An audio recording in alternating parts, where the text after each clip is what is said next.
81.3 degrees.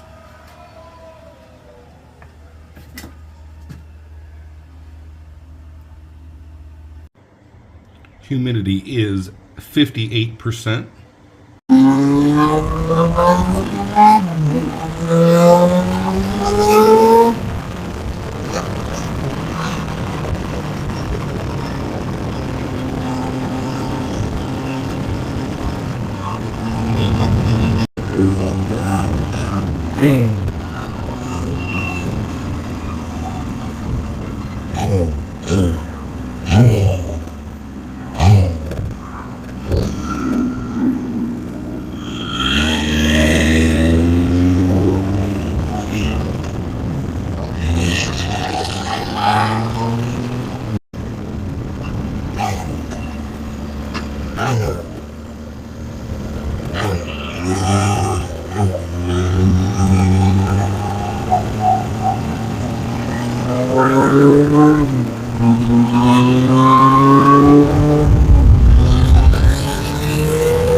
Back home safe. All right.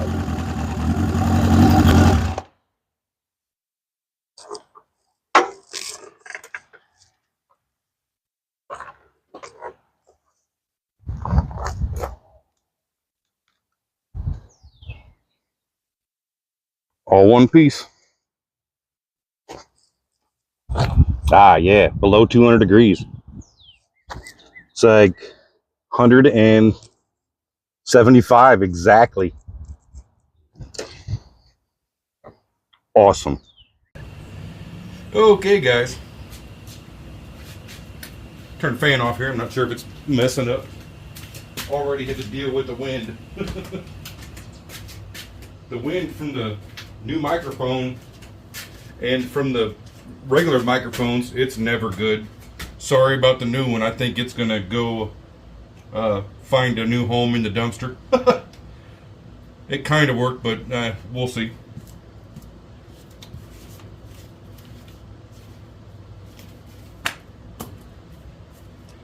Biggie was test ride, warm it up easy.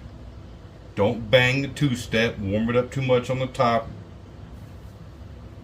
Nothing else crazy. Took a nice slow ride. Well, kind of slow till I went past Cycle House. Woke it up a little bit because I'm sure Jerry was in there. He probably saw it and said, "Whoa, there went Ben." His desk is just right inside the window. He likes to watch what's going on. Nice, easy, smooth run. Turn this fan off. It's hot today. Not hot, but it's been cold and it's 85 now. Was 81 earlier.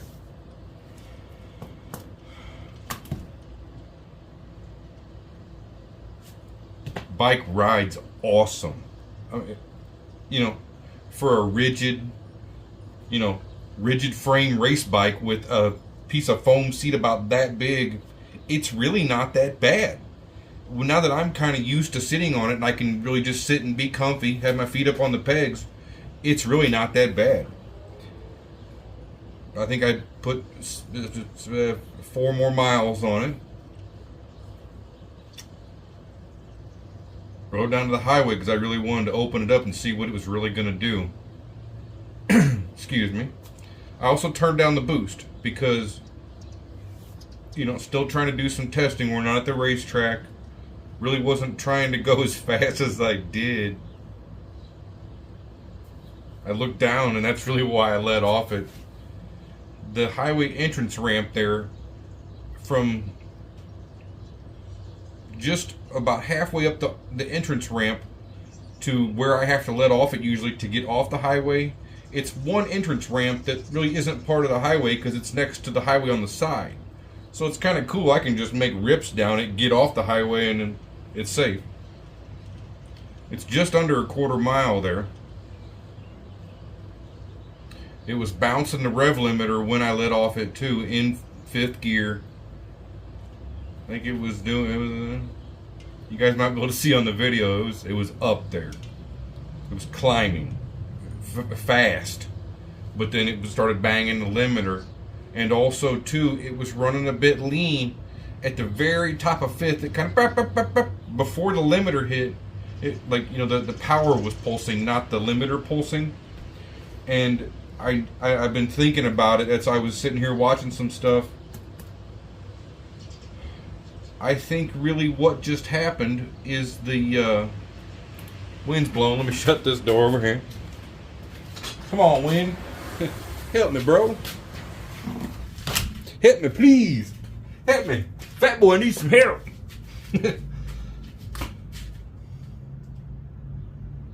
Since I turned the boost down, the wastegate's adjustable. I turned it out 2 turns, which it was at 18 pounds. That 2 turns brought it down to 11. Also, when the boost comes down, that also provides less carb bowl pressure boost. I think that's really maybe why it was leaning out in 5th, was because the boost just wasn't as high as it has been. One sec. It's whipping out here. The carb bowl pressure was a little lower because the boost was lower. So I first was thinking, like, man, I wonder if that's really what was doing it. But no, that should be even. The pitot tube controls that. It maintains a higher pressure on the bowl pressure than the charge pressure at all times. The pitot tube is in the charge pipe and it slightly restricts it. So therefore that pitot tube, you know, that's in there, you know, it's in there, you know, in a tube, you know, like that. Since it restricts it, the pressure, there's 2 little holes. The pressure in this tube is always higher than the charge pressure around it. It's the magic of a pitot tube. That's why they use them to measure airspeed on every airplane and jet engine on the face of the earth, pretty much.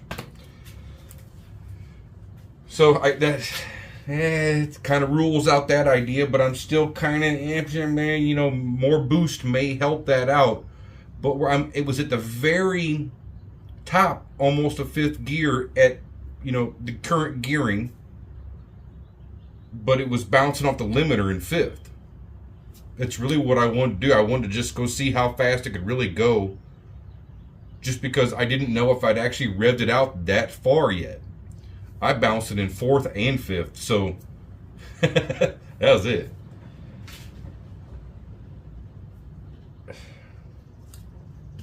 The 175 degrees I'm loving. That means the tune is very close. You know, we're not 190, we're not 210, 175. That's great. Air cooled, no coolant, just some oil. The oil is cooling it. That's why I have the oil in an extra system with the tank. The Honda tank is smaller, my tank is big, and it really allows the oil to cool off before it goes back in. So, really what I want to try next, because I don't have to really make big changes, I want to turn the boost back up to 14. I want to crank it in 1 turn, 1 full turn, maybe 3/4 of a turn, and not really vent any more pressure. Leave the carb vent alone and just turn the boost up and see if that changes anything. If that doesn't, I know exactly what it is. It finally hit me like, Ben, duh. Come on now, brah. Also, too, just the next note, the brakes were good. You guys could probably see on that last little bit of hit coming down. Sorry, neighborhood. My buddies live on that street right there, and they love the ripping passes, and he was standing out in his driveway, so I licked it. I already talked to him. He was like, bro, it was nasty. He said you couldn't hear it in the video. I watched the video to hear it. He said the blow-off valve in every gear was just going whoosh. Sounded like a tornado coming past his house. And I told him that was second and third gear and dipped into fourth. And he was like, oh my, Jeezo. Yeah. Sorry, neighbors. Everybody else, sorry. Tommy, you got some love?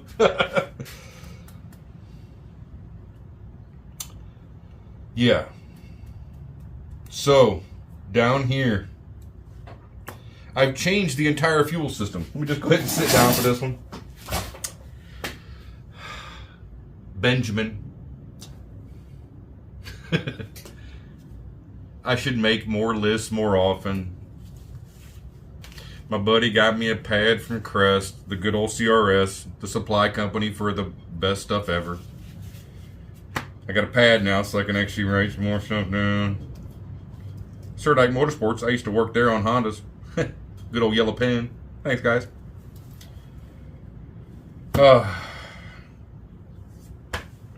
So I built the whole fuel system. Top to bottom, every bit of it. I didn't build the gas tank, but the stuff that's in the tank and around the tank and part of the top of the tank, yeah, I built all that.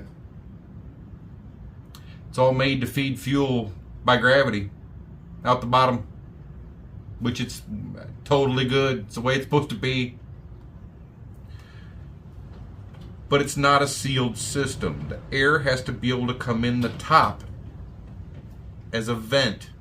It's like when you hold your thumb over a straw, dip it in, put your thumb over it, you can pull out liquid in the straw because your thumb is holding it in there.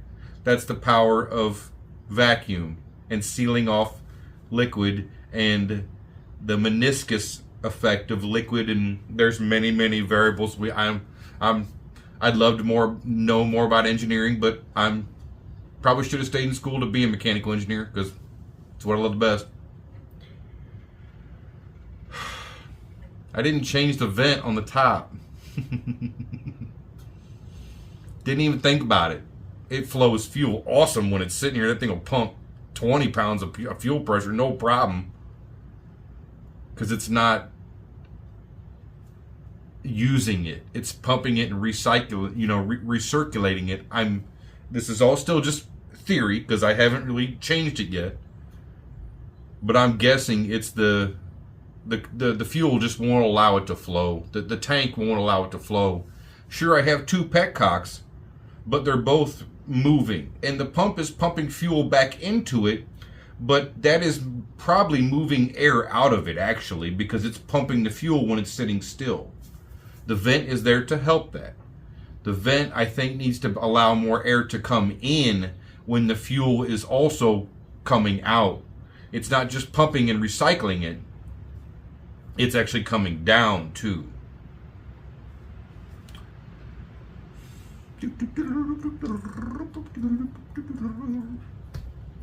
Yeah, think we're on to something. Yet another that we're going to get figured out here very shortly. From now on, more notes. Good to go. Thanks for watching, guys. Way more to come.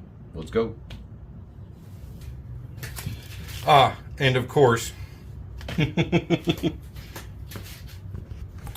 watch out, wires in the way there. Phone's dying. Alright. The gearing. Sorry. If you've watched this far into it, thanks for watching. Thanks for hanging out. The gearing. I was thinking maybe 4 down. I'm glad I didn't order that. It did I let off at 114 in 5th. So we're going to go down 2. I can either go down 2 on the rear sprocket, bike's outside, go down 2 on the rear sprocket, or 1 on the pinion. If I can find a custom pinion or a stock pinion that's 1 tooth down, possibly. They're tough to find. I can have the rear sprockets made, no big deal. Last bit here. The jets are good for the pump fuel. I'm not going to change the jets. Once again, glad I didn't order custom jets. They're good to go. I can tell now, just changing vent pressure and messing with stuff just a little bit on the way back. It's all still totally adjustable, and it's even still with the boost turned down. So we're gonna turn the boost up. Just leave all that alone. Change the gearing for sure. Finish building this engine with the good everything, with the good gearing, with the whole build from this one, and turn it up even more. Thanks for watching, guys. Thanks for watching this long. I know it's a whole bunch of info, and even for me, it's like, ah, but way more to come. Let's go. We're gonna go fast. Boosted. Yeah, thanks for watching.